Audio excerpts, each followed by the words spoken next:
Welcome back to Walker রান্নাঘর। আজ আমাদের লাঞ্চে ছিল আলুর পরোটা, আলুর দম আর ধনেপাতার চাটনি। আলুর পরোটা আমি যেমন নর্মাল আলু সিদ্ধ করে ভাজা মশলা দিয়ে কাঁচা লঙ্কা দিয়ে নেড়েচেড়ে পুরটাকে আমি ময়দার সাথে যেরকম নর্মালি দিয়ে আমি বেলে ভেজে নিয়েছি। ধনেপাতার চাটনি বানানোর জন্য আমি ধনেপাতাগুলোকে প্রথমে মিক্সিতে দিয়ে দিয়েছি ধুয়ে ভালো করে। তারপরে ওর সাথে একটা টমেটো দিয়েছি, একটা কাঁচা লঙ্কা দিয়েছি আর সামান্য একটু চিনি দিয়েছি।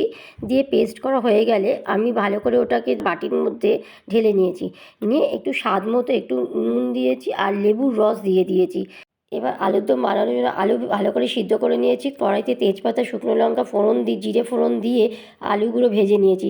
আলু ভাজা হয়ে গেলে নুন, হলুদ, লঙ্কার গুঁড়ো, ধনের গুঁড়ো, জিরের গুঁড়ো, আদা পেস্ট, টমেটো পেস্ট দিয়ে ভালো করে কষে আমি জল ঢেলে দিয়েছি।